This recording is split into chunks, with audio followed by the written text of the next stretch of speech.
Okay, we are delighted to be joined on the Rosby's Rugby podcast this week by a man tearing it up in Pro D2, our favourite league at Colomiers, but he's also had experience of Pro D2 with Mont-de-Marsan, Oyonnax, Van, Aurillac. I think that's everything. But well, a great big welcome to the Rosby's Rugby podcast to Myles Edwards. Myles, how you doing? Cheers, I'm good, thank you. How are you?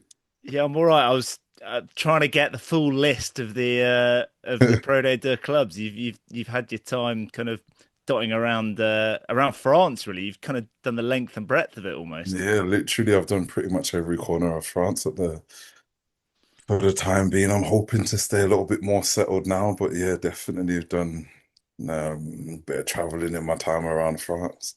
I was I always try and wear something that's like slightly related to our guest. And we've Yeah, never actually I've realized that I've never actually even seen Colomiers play, I don't think, Rich. One of the few teams of not we've not been to Colomiers, and No, B, I've never even seen them play. At least a few of them, the trickier ones to get to.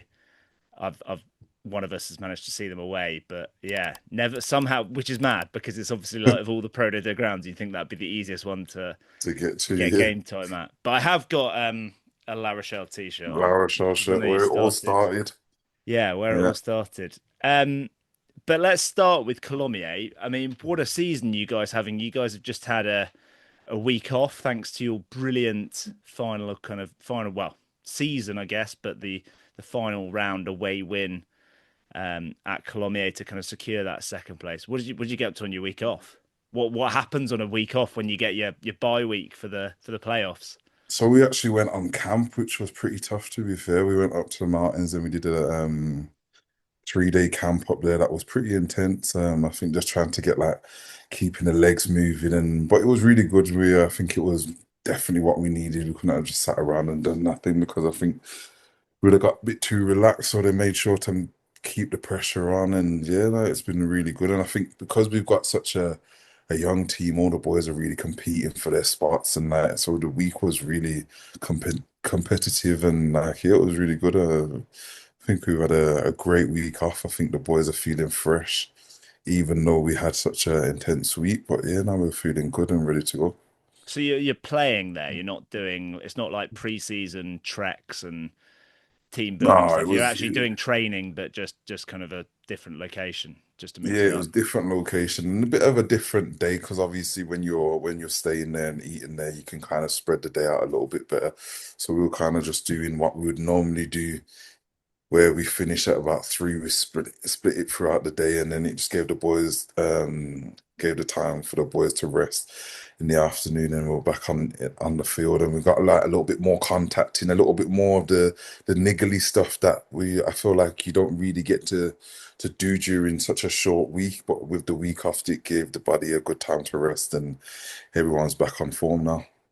You didn't manage to catch any of the rugby over the weekend because there was absolutely loads I got to watch going a on. little bit of it, but like I was kind of because I'd been away with the boys, I was kind of like a little bit like, oh, I'm taking a step back from rugby for a little bit, just because it was quite a bit, and I was tired when I came back as well, so had a bit of a rest and stuff like that. And yeah, I didn't really watch as much as I would normally watch, but yeah, kind of getting towards that end of the season time now, where like rugby's like, oh, it's a lot now. So yeah, I was gonna ask because obviously there was loads of obviously Champions Cup, Challenge Cup, obviously the competition that yeah, you guys are playing in, but one of your old teams, a yeah. huge win at the weekend, Worcester winning the championship. Yeah, I did see that. Yeah, I'm really happy for them that they've come back and they've had such a good season this year. They've had a really good time. I think no one really, well, you would expect it because obviously where they've been before, but like I don't know if anyone expected them to do this well this year, especially with teams like Ealing and stuff. Like they just go and smash every game by the sounds of things. I don't really get to watch much champ rugby, but I do keep my eye on the score, especially Worcester, as Yeah, that's nice. where it all started for me, really.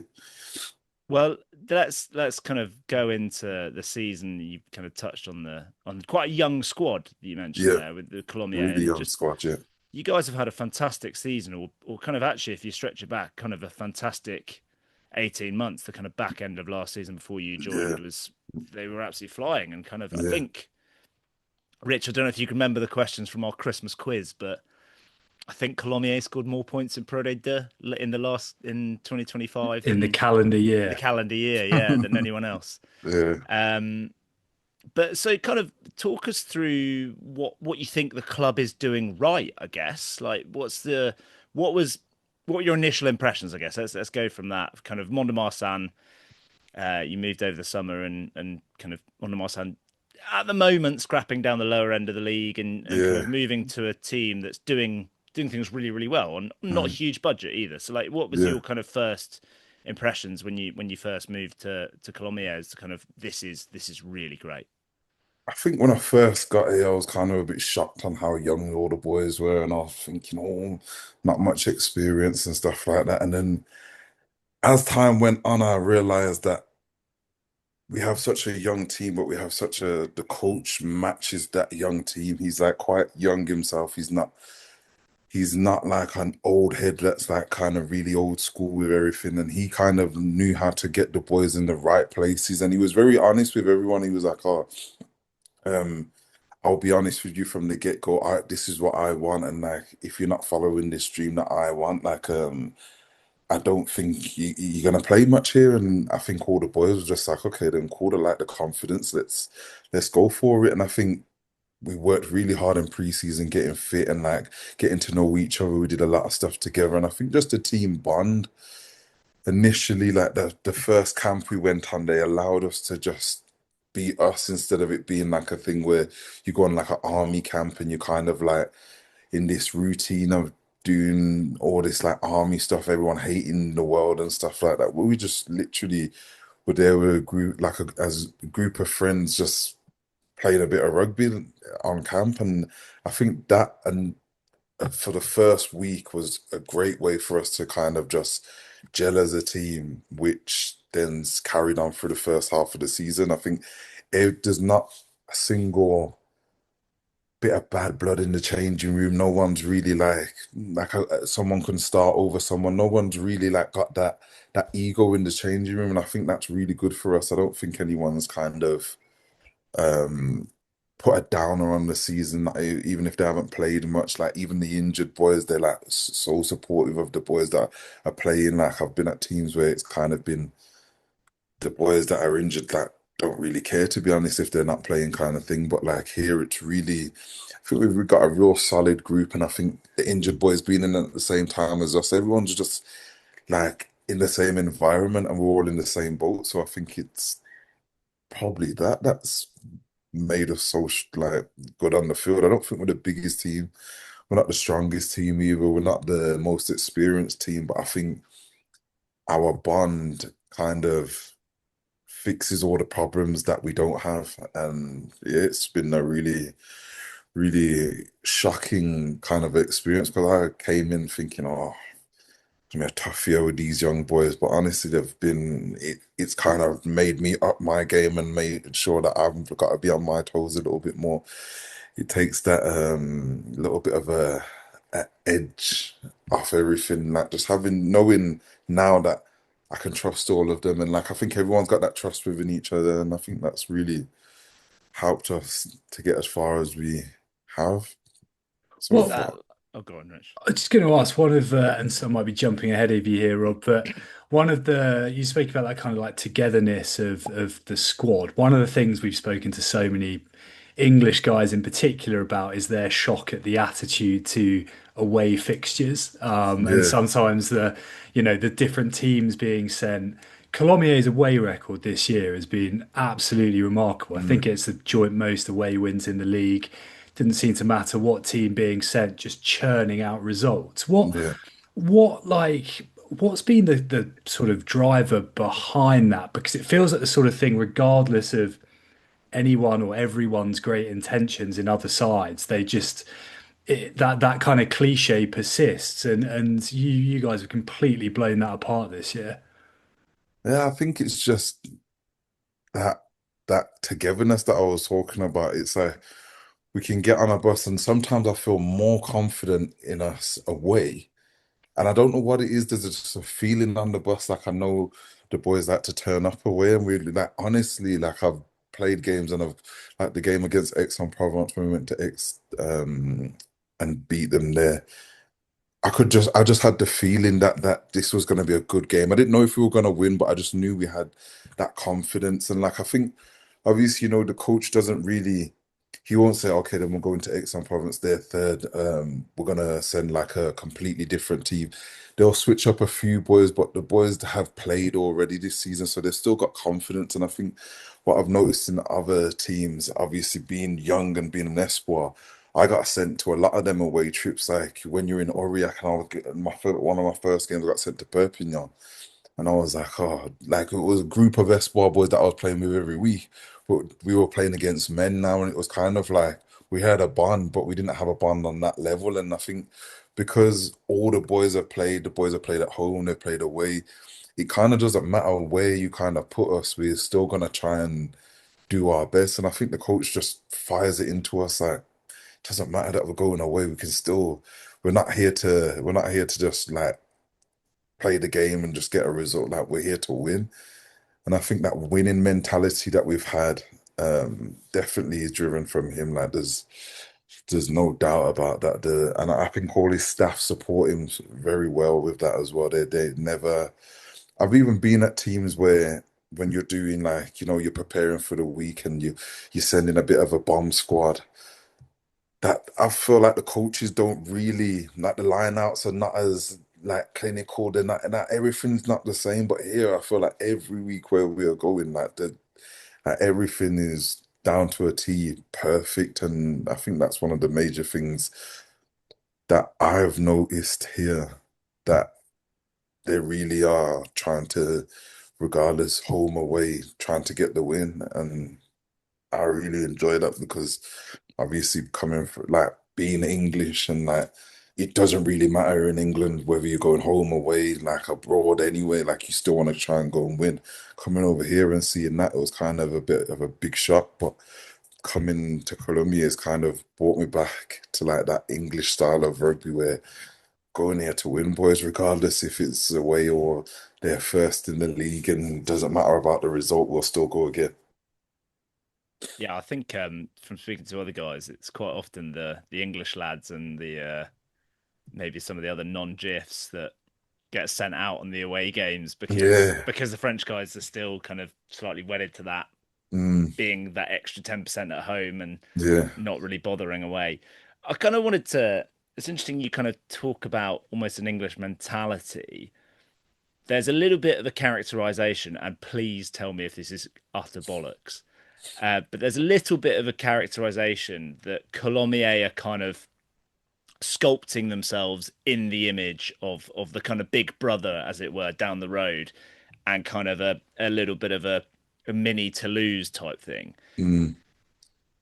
How do you guys? Is that true? Is that do you kind of feel like a difference? Is it that kind of ball in play and is the coaching the kind of not quite jouet and lob a ball in and it's all Mm. jouet, but the kind of live rugby and intensity and looking for space and stuff like that. Do you guys?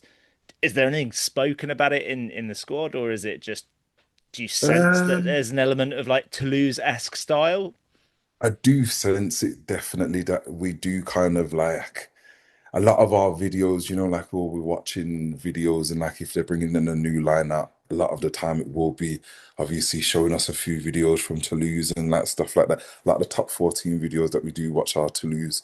So I do think they're kind of trying to keep that style. But I think I think Toulouse are quite the same. They've got quite a young squad, so like the boys are pretty fresh. And I think if you look at our squad and you look at Toulouse's squad, I don't mean like the abilities, but I'm talking about the ages. We're probably about around the same. Toulouse are probably a little bit more older with the experience that they have. But um, I think, yeah, I do see it's not spoken about much, but obviously we have a lot of um, Valentin Dalpi. He's obviously from Toulouse. He's one of our big game drivers. So I think because he's probably grown up using that system, I think they probably just said, if we want him to thrive, that's what's going to be best for him. And it's worked for all of us. And I think we've kind of not built a team around him because he's not our only 10, but I think they've kind of built a team that suits that style of play, and then obviously he slots in there very well. And how does that differ as a forward to kind of anywhere else you've been in the past? I guess kind of certainly at the moment, I don't know. I know it's been relatively similar and consistent throughout their time in Pro D2, but somewhere like Van Yeah, or I guess Oyonnax have kind of always traditionally been a bit more kind of forward based as a game yeah. plan. Does it change kind of your role, your fitness, your training, your S&C, your diet? Like, does it is it different or is it just kind of no? I have my specific roles, and as long as I train them, I I'm good think to when go. I was with Van Oyonnax, those type of teams, it was very much forward focused. Like we were, they liked a big pack, a heavy pack, and stuff like that. And here, it's kind of like if you look at all our forwards, we're pretty like I'm probably one of the heaviest, probably the second heaviest forward, and that's very unusual to me because I'm used to like having heavy props, and I think we were.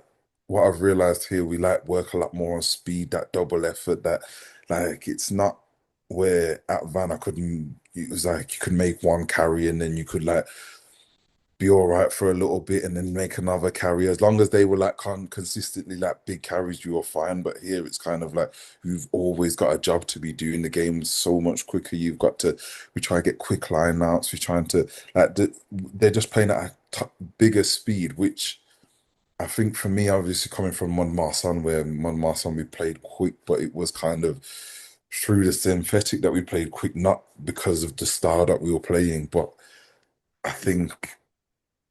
Yeah, I think it not really changed much for me really, but like I can see with the boys around me, they're kind of not the same size or they're not like as physical maybe because we're just trying it's constantly just trying to get quick ball, get it out the back.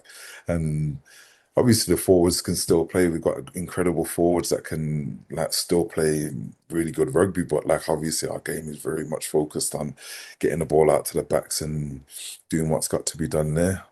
I think what's really curious about the kind of slightly less bulky squad that you've got, the younger squad, is that yeah, you can characterize it as this kind of jouet and quick pace type stuff. But you guys have also got the best defense in the league in Mm. terms of points conceded. Yeah. How does that come about when you guys come up against the slightly bigger or more physical styles and kind of what's worked in that respect for you guys? I guess it comes back to that togetherness, really. Like, is it? Do you think it's just the culture and everyone fighting together and the cohesion? If you guys are used to playing each other, is that kind of what drives it? Is Honestly, there specific focus in the week, or is it just happened? it's like crazy to say, but we hardly work on our defense. Our defense is purely based off our togetherness on the field, and like Wow. even the coach was saying that it's the first time that like I've never really had to focus on defense here. You got your odd boys that like you we talk about spacing here and there like in videos, but we barely talk about defense. We barely do much defense in training. Our defense is just built off pure like brotherly love kind of thing. It's kind of like I want to make a tackle for him. He's gonna make a tackle for me, and I think we all know that now. Like, there's not many boys that are not gonna like make the tackle or sacrifice themselves to make that tackle for the other guy. We're such a close-knitted group that we've kind of worked that hard together that we kind of like. No, you're not gonna. We're not gonna give up on defense, and it did shock me at the start. I was like, "Whoa, okay, like this is unusual for me because I've been at a lot of teams where we've really struggled with defense, had like like big defense coaches in and stuff like that. No, I think it's just pure brotherly love out here, us doing what we kind of do best. That's one of our major That's strong mad. points. That's absolutely mad. I mean, there's people kind of still discovering Predator in the UK, and I Yeah. don't know if that's a reason to support Colomiers in these playoffs. Also, I Mm. enjoyed the little drive-by on England defence coach Joel Ab there. I'll take that as a little subtext. As a kind of, I'm joking, but that kind of does without wanting to kind of throw knives at anyone. That takes us back to kind of some of the other clubs you've been at. You've been, I kind of mentioned it at the top. what a journey you've had in Mm, France, really, yeah, and kind of, I mean, you moved across at like 18, I think, yeah, 18, to yeah, kind of to La Rochelle, and then have done a fair few Pro de Deux clubs as a GIF, as an Espoir, and developing, and then becoming a bit of a Pro de Deux stalwart. yeah. Talk us through like your journey, that any particular highlights, any lows. How did it come about? How have you kind of gone from Worcester Academy as an 18-year-old to getting snapped up by La Rochelle? How does that happen? I think it started. I didn't start rugby late, but like obviously coming from Birmingham, Birmingham's not a big rugby town. Like I grew up in the area. I never knew what rugby was until maybe like 11, maybe. So I've never heard of it, never watched it, never really been involved. And then I was at school, played a lot of rugby for school, but didn't really take it seriously at all. Got to Worcester, really enjoyed it there. Started to slowly get more into it, and then there was a guy called Mark Hewitt at Worcester, and he really looked after me. He was a really good guy that kind of like guided me and kind of kept me in line and kept me focused. And he was like, "I'm being honest with you, like this style of rugby doesn't suit you. Like you'll lose your potential if you try and stay here and play rugby." And I was like, "I'm not leaving. I'm not going to France. I'm not doing all of this." I thought I was gonna be all right at home. And he introduced me to an agent that said, "Yeah, I can get you over to France if you're really wanting to do it." I was like, "Okay, let's give it a go." Got the contract through, and I said, "Okay, I'm gonna sign it." Didn't sign it to the very last day because I was that saying to everyone, "I'm not going, I'm not going." I said to my mom, "I'm not going," and it was my godfather that said to me, "Just give it a go, just give it a chance." And I signed it with him, sent it off, and then I think 2 days later, then I flew out to France, and yeah, it was such a crazy experience landing in France. Never really left the country by myself. Arriving in France, my agents at the airport, and the guy that I was speaking to on the phone, it wasn't him that was picking me up. So then when I got there, I was kind of like a little bit panicked. He didn't speak much English. Got to La Rochelle, it was really dark, and I was like, "Mom, call my mom." I said, "I hate this place. I want to go home. It's horrible. Can just see like dark walls everywhere." And it wasn't till the next day, and he was like, "Oh, well, I'll take you around the town before we go to sign the official contract." And I seen the beach, and I seen the port, and I seen like just the way La Rochelle was, and I just fell in love with it, and I really like enjoyed it there. And yeah, it was such a great experience. I think it was a bit of a shock to the system, obviously going from Worcester, living with a host family, and then moving over to La Rochelle, having a salary, having my own place, just having like the freedom to do a lot of things. So I think the guys that we were living with, we kind of seen it as a bit like uni rugby. Not at the time, you don't really see what a big opportunity you have. Kind of took it a bit for granted my first year. Like I was just kind of not really that interested. I was just living like a uni student until I went to my second year, and I was like, "Okay, let's just give this a little bit more of a go," because the coaches were saying, "Oh, like carry on, you'll start training with the pros and stuff." And I was like, "Oh, okay, let's give it a go." And then injury hit, and yeah, that was a sad time because I was out for 9 months. I tore my pec, um, playing away, and I thought, "Oh, it's done." So I just went back into that old routine of just like messing around and just not going out a bit too much and stuff. Then ended up with no contract, no nothing. And Aurillac called and said that they were looking for a lock. So I ended up going to Aurillac. Crazy story. Ended up getting run over on my last day of going to training with La Rochelle. Ended up going to Aurillac. Had my knee was in bits, my shoulder was in bits, had a hair missing, had like it was such a tough time. And the coach said to me, I need a lock now. Like, what am I gonna do with you?" And I was like, I don't know. Just like, give me a chance." And he was like, if you don't perform, I'm telling you now, like, we won't keep you because you've come here and you're injured and you've like taken up a spot." So then, obviously, I think I was 21 at the time. That after having such a good experience, like a opportunity with La Rochelle, I didn't want to lose this one as well.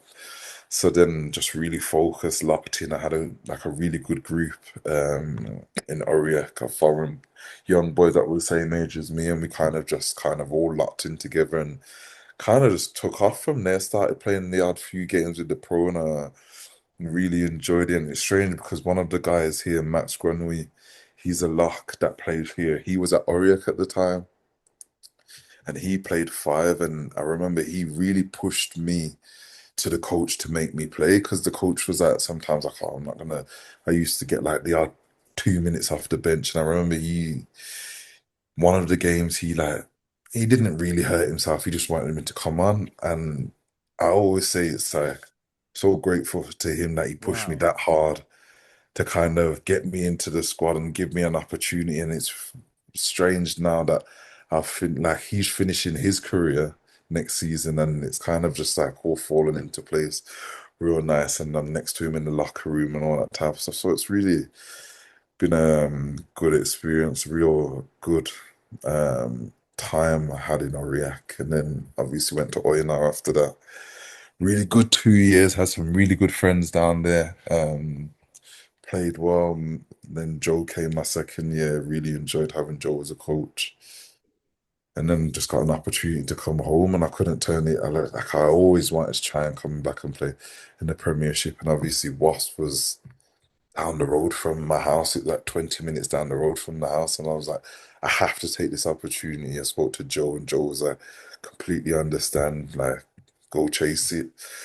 Got there, and then the whole COVID situation kind of ruined that because it was kind of like they were cutting contracts and all that type of stuff. So it was sad, but at the same time, it opened up another opportunity to go and have an opportunity in Japan, which I really enjoyed, which was difficult being there by myself, really difficult. I think Japan's a great place, but it was so hard to kind of just be there by myself and not really have many people to interact with, obviously because there was COVID and we were still Yeah. training every day, but like couldn't Christmas Day I was sat at home by myself, like having a KFC. It was I know that's the thing over there, but it was kind of like I wasn't used to that and it was kind of really tough for me to kind of adapt to that. But after a while I got used to it, but then I just said to my agent I couldn't go back. I didn't it was just too tough, and I think it was just taking its toll on me actually enjoying rugby. And it wasn't the rugby that I wasn't enjoying; it was just that the fact that I was by myself and I couldn't really um, kind of like interact with anyone. So then after that, went to Van, got that opportunity, and it really opened up for me there. That's where I kind of really um, found my feet in Pro D2, and I really enjoyed playing for Van. That was one of my greatest experience, and I think as much as me and John Noir had like a weird relationship, it was nice for me to kind of um like just see him as for the coach he is now, and like see when I had him, he was kind of like he's exactly the same. He's never gonna change, but he's a great coach, just like a strange guy to work for. But if you're doing your job, he's really happy with you, and yeah, it was a real good experience, and I really enjoyed it. I've made some real good friends and some good people that I call family for the rest of my life. Honestly, they're still to this day really close with them. And He then one must be master, he must be doing something right, John Noel, because how long has he been at Van or head I coach at think Van? It's like 11 years now or something, isn't it? I think it's longer than that. I think it's longer than that because I think he was with them in National, so he's taken them from National back in the day, and then he's taken them to Pro D2 and to top 14. It's like honestly, it's a real big achievement of his. Yeah, I think he's got a great team around him. Obviously, that helps, but as a coach, he's really good coach. He's raw. Reminds me a bit of like an English coach, like very straight to the point, very like keeps it serious, very militant, but like he's really good coach, yeah. Really good coach.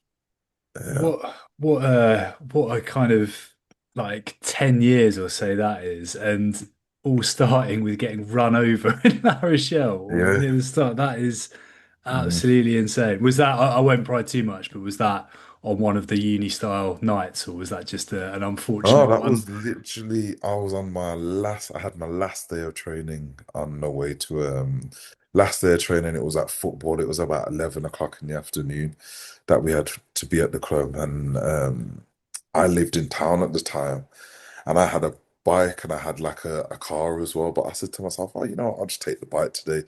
Last day, sun's out, I'm just gonna ride into work. So I'm on my way into work on my way. And I've looked left, and I've got headphones in, by the way, and I've looked left, clear. So I've rolled out into the road, I've looked left again, and I've just seen a number plate here, and it was like a delivery van that was just, yeah, it was just not a Crazy. great experience at all, and it was, yeah, it was tough time. It was a dark time because I had like a really bad burn behind my knee, and they said I needed a skin graft. But then after that, they were like, "Oh, you won't be able to play for about 6 months with the skin graft and stuff." So I just had to leave it, and like it was a horrible time, but grateful that I'm still here. Obviously, I'm heavily Christian, so like I always praise God and grateful to God for giving me another opportunity to play. Oh, incredible. And how do you have you see like you've obviously benefited from being GIF. How do Yeah, you do you think um do you think Pro D has changed much in your time in France? Like, what have you noticed as the kind of key changes? Obviously, the GIF rule I think must have come in around when you first moved to France, but has the is the kind of league still as cosmopolitan and professional as it always has, or has it become more professional? Or yeah, obviously there's some top players in Pro D2 now that might not have been there before. How's it kind of yeah. changed in your time, do you think? Oh, it's really changed. I think when I was actually speaking to one of the boys about this, like maybe a week ago, and I was saying the level of Pro D2 that now to compare to when I was at Oriak, there's no comparison. Like I'm not saying it was terrible or whatever, but like it was nowhere near the level of what it is like now. It's incredible. You've got like really good players, you've got really good experienced players, and it's honestly it shocks me to think. Well, like sometimes when I used to look back at some of the highlights, and you think, wow, like the game's changed so much. Even just like the budgets of some of the teams and like how the facilities they have, like you'd have never seen that in Pro D2 a couple of years ago. I would even say 3 or 4 years ago, you would have never seen teams having like budgets and facilities the way that they've got what they have now. So yeah, I definitely think it's taken a major turn, and the I think the the GIF system is really good because obviously it kind of not forces you, but it keeps you over here. Because I wanted to leave before I got my GIF, and my agent was like, "You will regret it for the rest of your life. Just make sure you see that through." So it's kind of like, yeah, I think it's a really good system that they have in place, obviously, to keep you here, and it kind of gives you the ability to play, and it gives you like a bit of a freedom, and it also does help. Obviously, teams are always looking for GIF players, because it helps, but then I think people think it's this like you gotta certified to get a contract, but Yeah, I've seen some great players that are GIF, and you still struggle to get a deal if the timing's not right. You can definitely still struggle to pick up a contract. bringing it back then to kind of this week and Pro D2 and teams being kind of more professional, more budgets and perhaps higher aspirations. You've got a huge game or in the playoffs. I think it's will it be your first playoff game? Your first I think you've been Yeah, at clubs that have been in the playoffs, but yeah, not yeah. my first playoff game yet. So at home to Provence and then the prospect of a game against one of your former clubs in the Mm. final if you guys Yeah. get through that. How do you kind of see the Provence game going? Like it's kind of I think you've played well, I think you've played against all three of the other teams Yeah, in this season. yeah. But um, I think you guys beat Provence away, but lost at home. Is that right? Lost And that. then Yeah, lost that one. so how do you see this one going? Because I think is it their pack is massive, right? And they've Mm, got huge ball carriers in that yeah, pack and that back line. yeah.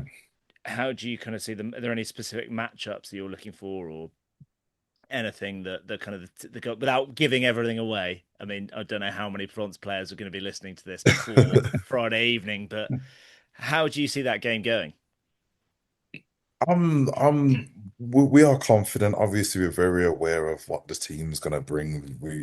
We all watched them play against Breathe, and that's a to beat Breathe in itself with the pack that they have is really good because obviously Breathe's pack is one of the best in the league. When you look at it on paper, like it should pretty much walk over most packs. But I think where we where we are really strong is I think obviously we're young, we're fit, like we're gonna get a little bit less tired. Like when you've got a big team, it's good, but when it's 30 degrees outside and you've got these young boys running around, I'm telling you, I've been doing it in training all week.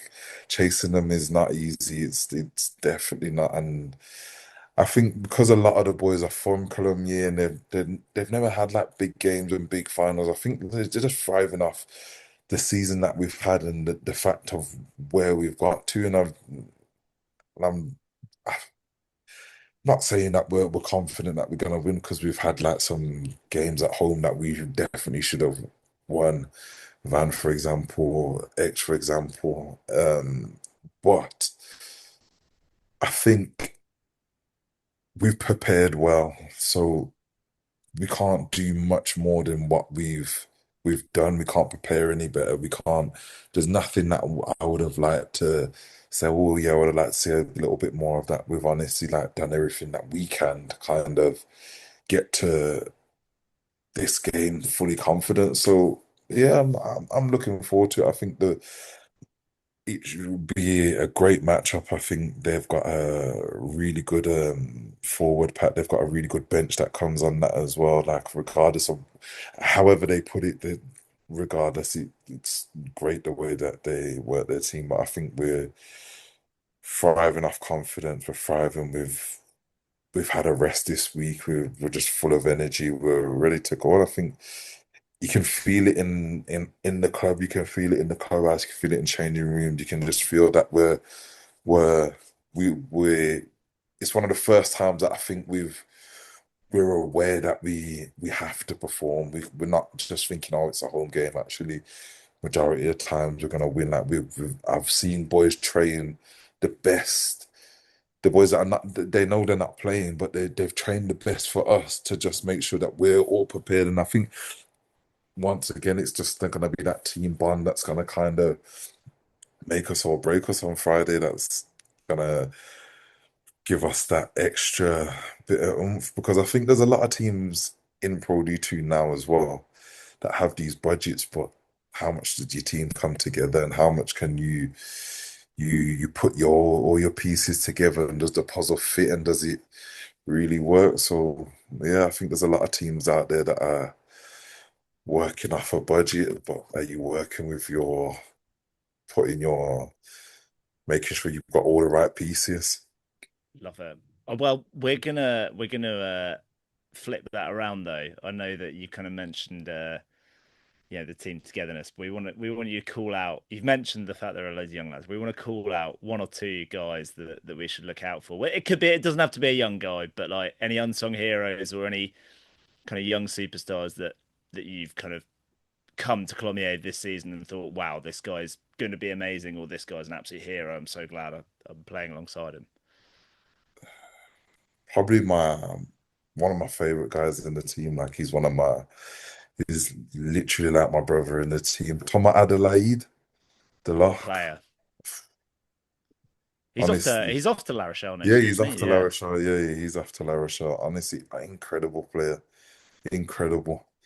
And I think he's he thrives off confidence. He thrives off like having like the games and getting it done. And I think obviously being here, it's been really good for him because it's kind of been like we've had a shared load. There's not many number fives, and we've kind of like shared the load. Obviously, you've got Fede as well, Lavellini, that is a great player as well. But Tom Adelaide is really one of those players that I think coached by the right coach, he will get very far. He's really got a lot of potential, and I think he's already shown it in the games that he's played. Like he's honestly be, I think, one of the best locks in the league.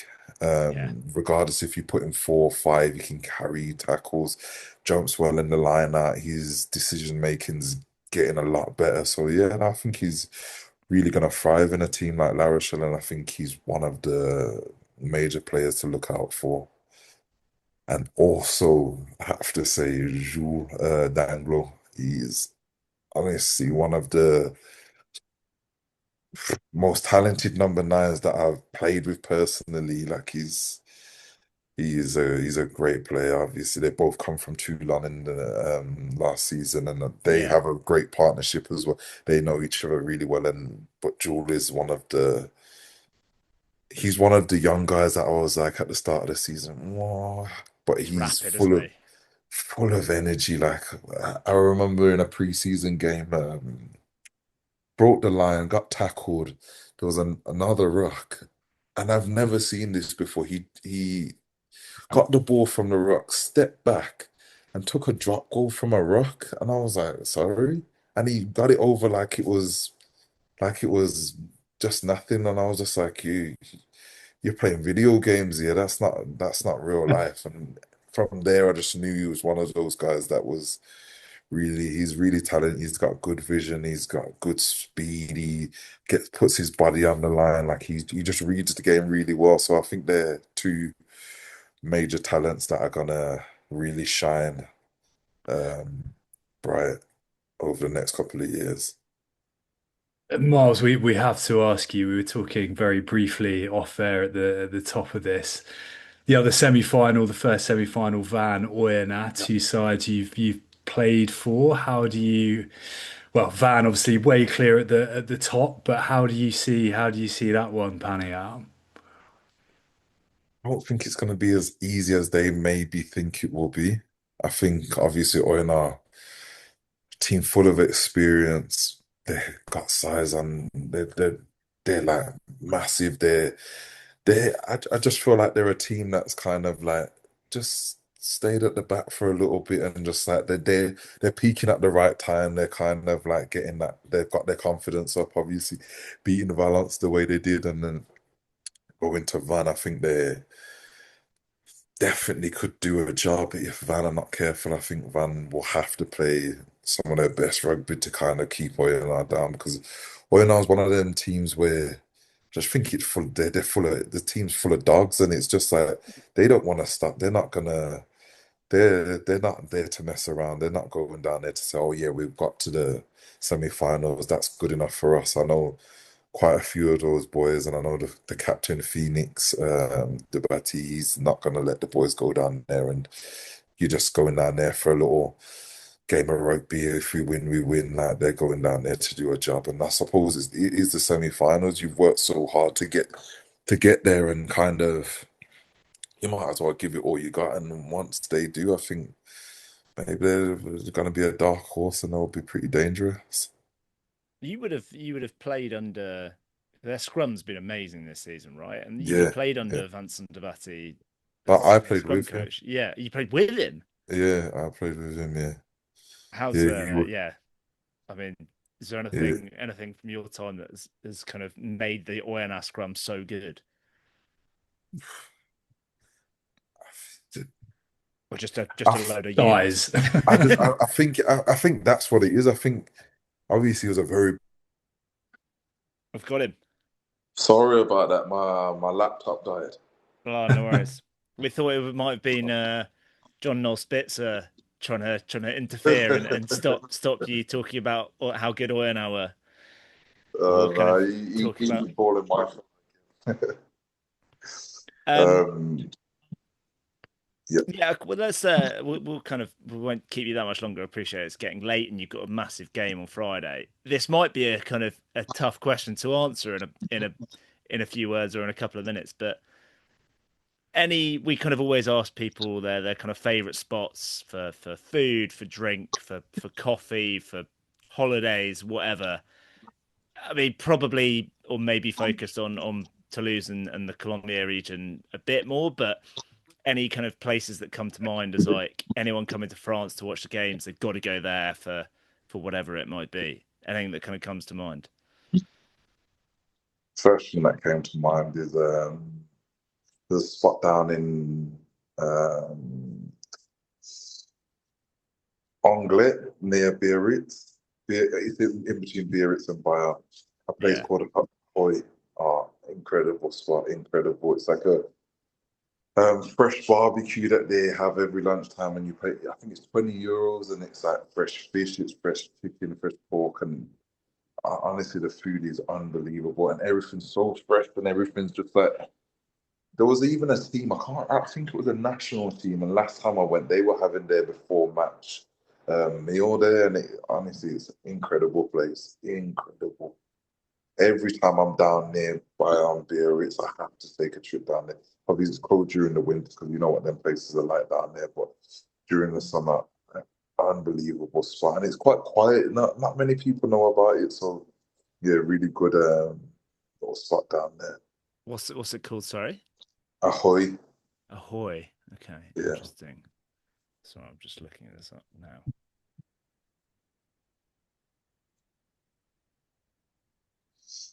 I'll tell you, Right. they hate Yeah, to yeah, see me yeah. coming. They do hate to see me coming.